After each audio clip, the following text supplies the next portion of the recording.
next week. And the latest stats say around 40% of Australians will suffer some sort of issue this year. But if you are in a relationship, there's no need to battle it out alone. And for more advice on this, it's over to psychotherapist and counsellor Melissa Ferrari. It's nice to see you again. Welcome back. Hi. So what sort of problems can couples face in relationships when it comes to mental health?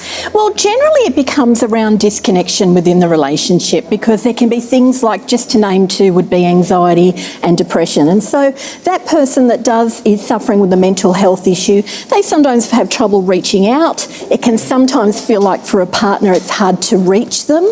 And so it really can cause those issues around not feeling connected, particularly when your partner starts to behave in ways that seem a little bit different or not the norm to how they usually are. And if your partner does seem down or depressed or anxious or whatever, what should people generally do to connect with them? Oh, and also tell the difference between being actually clinically depressed and just having a bad day. Yeah, well, having a bad day is more transient and it doesn't last as long, of course. But, you know, if you're really noticing things with your partner where they're changing in behaviour, where they're starting to be a little bit angry or even having anger outbursts, or if they are using alcohol and things like that, it can really show that they're not themselves, and so they need some extra kind of attention, and it can be very, very disruptive to the relationship. You say they're not themselves, but that describes me to a T. That's Are there's certain triggers, and I think in relationships and families, money and children. That's what my experience, having talked to people, is really a couple of big triggers. It is. It's a big money and children. Often also time spent together. If a couple feel like they haven't spent enough time together, issues around sex, but they are two of the top ones. And what happens is those kind of stresses really contribute to the relationship, and they're kind of things that come from the outside in. And so it's really, really difficult for couples to sometimes keep their relations safe, secure, connected, because they're the ingredients that you do need. So outside stresses are incredibly difficult, and they come along for everybody, and I think that's why these statistics are so high. But men are from Mars, women are from Venus. We know women speak a lot more words every single day, and we love to have that communication. It's a lot more difficult to get your bloke before he goes to his cave. Yeah, exactly. It's true. It's true. And so sometimes couples have to actively be working on that, you know, even little things like engaging for a couple of minutes a day so that the other, who is being left because he's going off to his cave, do feel connected enough for them to be able to go off and do what they're going to do and hopefully come back. Do you have to have that conversation? Yes, I think it's all about conversation. I want, 7 minutes of your time now. Put down the paper. Yes. Yeah. Speak. Be look with at me. me.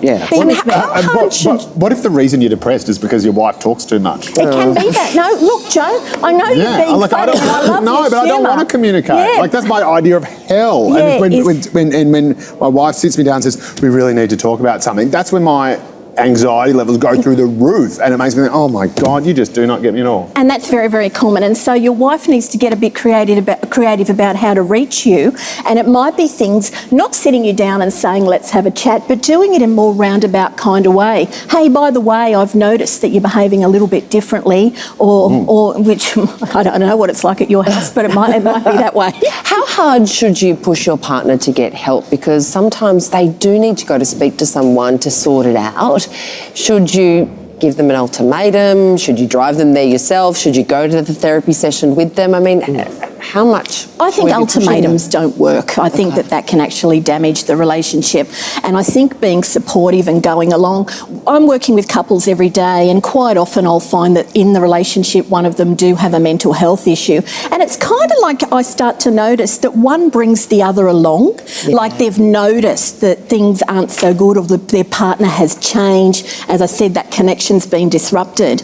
And so in couple therapy, what can really emerge is that one may need that extra treatment. They may even need medication, because medication can help so much when it's coming to mental health issues. People can change incredibly, and that's where psychiatrists, good psychiatrists, come in around that issue. Who are more prepared to seek therapy? Males, females? Look, I'm actually really finding that it is more the males, you know, well, females, of course. I mean, that is more. But I'm finding an emergence more of males wanting to, you know, be happy with their partner too. I think universally, and weeks like Mental Health Week, we all realise the importance of connection and how much relationship is the underpinning to how well we go in the world and how well we survive. And so I think this is about conversation, Mental Health Week. It's just chatting about it, and that these things do happen and statistics are on the rise. So let's talk about it, and I'm loving that the stigma's starting to reduce. Oh, there's absolutely no shame in getting help. I see a psychiatrist regularly. I call it my checkup from the neck up. It keeps me sane. Let's look at some of some of your main points. Be careful with words and phrases you use to keep stress levels at a minimum. Let them know that you are there to help and that you have real concerns. Seek out a counsellor together to discover the cause and create a supportive environment for your partner to heal. And let them watch all the Star Wars movies they want. No, Joe Hildebrand. Melissa Ferrari, always great seeing you. Thank you so much. Thank you. Melissa.